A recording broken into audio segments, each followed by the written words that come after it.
পশ্চিমবঙ্গ নতুন সরকারকে আন্তরিক অভিনন্দন জানিয়ে এক অভিনব আন্দোলনে নামছেন নার্সিং কর্মীরা। তাদের মূল দাবি, অবিলম্বে গ্রেড 2 2025-26 সিবিটি শর্টলিস্টেড প্রার্থীদের সম্পূর্ণ প্যানেল ধরে নিয়োগ প্রক্রিয়া সম্পন্ন করতে হবে। এই দাবিকে সামনে রেখেই এবার সল্টলেকের স্বাস্থ্য ভবনের সামনে একটি শান্তিপূর্ণ অবস্থান ও ডেপুটেশন কর্মসূচির ডাক দেওয়া হয়েছে। আন্দোলনকারী প্রার্থীদের স্পষ্ট বক্তব্য, সিবিটি পরীক্ষায় উত্তীর্ণ এবং শর্টলিস্টেড হওয়া সমস্ত যোগ্য নার্সিং কর্মীকে সম্পূর্ণ প্যানেল অনুযায়ী দ্রুত কর্মক্ষেত্রে নিয়োগ করতে হবে। আর এই জোরালো দাবিকে প্রশাসনের শীর্ষ মহলে পৌঁছে দিতেই স্বাস্থ্য ভবনের সামনে এই শান্তিপূর্ণ অবস্থান এবং ডেপুটেশন কর্মসূচির আয়োজন করা হয়েছে। নিজেদের ন্যায্য অধিকারের কথা তারা তুলে ধরবেন প্রশাসনের দরবারে।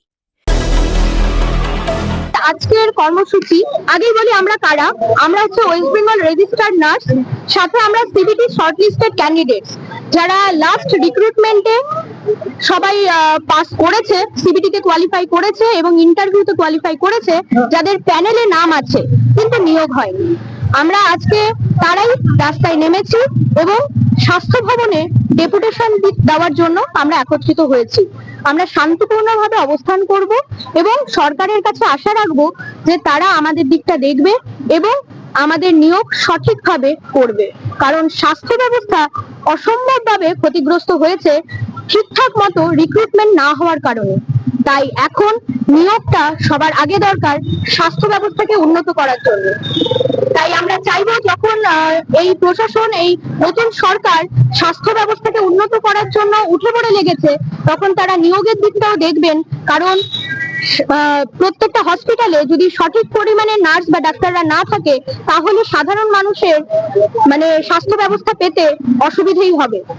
তাই আমরা চাইবো নিয়োগটা যাতে সম্পূর্ণভাবে করা হয় এবং স্বাস্থ্য ব্যবস্থাকে যাতে উন্নতির দিকে নিয়ে যাওয়া হয়।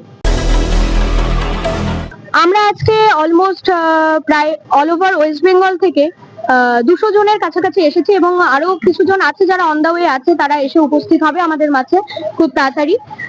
তাহলে সংখ্যাটা একটু বাড়বে এবং 300-400-র কাছে হবে।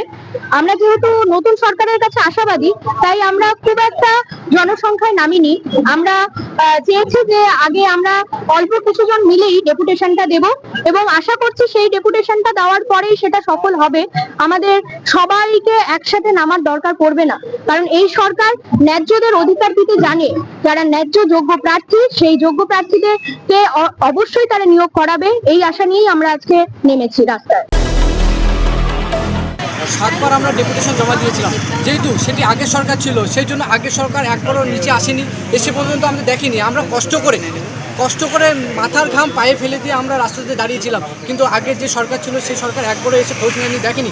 এবং 6 বার আমরা ডেপুটেশন জমা দিয়েছি, সেই সরকারের আমলে সেই ডেপুটেশন অগ্রাধিকার করা হয়নি। তো এবার যেহেতু নতুন সরকার এসেছে, তাই নতুন সরকারের কাছে আমরা অনেক দাবি নিয়ে এসেছি যাতে আমাদের এই দাবিটি দেখা হয় এবং অতি দ্রুত শর্টলিস্টেড ক্যান্ডিডেট যারা রয়েছে সকলের যাতে নিয়োগ প্রক্রিয়া করানো হয়। কারণ আমরা এত দূর থেকে এসেছি, কেউ এসেছে জলপাইগুড়ি থেকে, কেউ এসেছে কোচবিহার থেকে, কেউ এসেছে বাঁকুড়া থেকে, দূর দূরান্ত থেকে আমরা ছুটে এসেছি মাত্র একটাই লক্ষ্যে এবং একটাই দাবিতে, যে আমাদের অতি দ্রুত নিয়োগ প্রক্রিয়া করা হয়। কেননা আপনারা সকলেই জানেন যে স্বাস্থ্য ব্যবস্থার যে অবস্থা, আপনারা যদি একটা হসপিটালে যান সেখানে গিয়ে দেখতে পারবেন যে একটা নার্স মিনিমাম 30 থেকে 40টা পেশেন্টকে মেনটেন করছে। এটা কি পসিবল? একটা নার্স কী করে 30 থেকে 40টা পেশেন্টকে মেনটেন করবে? সেটা কোনোদিনও পসিবল না। এক্ষেত্রে কী হচ্ছে, সেক্ষেত্রে পেশেন্টেরও অনেক ভুল ট্রিটমেন্ট হয়ে যাচ্ছে, পেশেন্টের কিন্তু দুর্ঘটনা ঘটে যাচ্ছে। শেষ পর্যন্ত দায়ী কারা হচ্ছে নার্সিং ক্যান্ডিডেট এবং নার্সিং স্টাফরা। কিন্তু এটা কেন হচ্ছে? এটা হচ্ছে একমাত্র যেহেতু যেই পরিমাণে নার্সিং স্টাফ একটা হসপিটালে থাকা প্রয়োজন, সেই পরিমাণে কিন্তু হসপিটালে নার্সিং স্টাফ নেই। সেই জন্য অতি দ্রুত যারা শর্টলিস্টেড ক্যান্ডিডেট রয়েছে তাদেরকে নিয়োগ করা হয় এবং নিয়োগ প্রক্রিয়া যাতে সঠিকভাবে করা হয়, এই আমরা সরকারের কাছে দাবি রাখবো। যেহেতু নতুন সরকার এসেছে, তাই তার কাছে আমাদের এটাই রিকোয়েস্ট যে যারা সিবিটি ক্র্যাক করেছে, ইন্টারভিউ ক্র্যাক করেছে, তারপরেও তাদের যেহেতু গভর্নমেন্টে নেওয়া হয়নি একটাই কারণে, যেহেতু ভ্যাকেন্সি খুব কম পরিমাণে ছাড়া হয়েছে। যেহেতু 3 বছর ধরে কোনো ভ্যাকেন্সি ছাড়া হয়নি, তাই অনেক ধরনের কিন্তু ভ্যাকেন্সি খালি রয়ে আছে।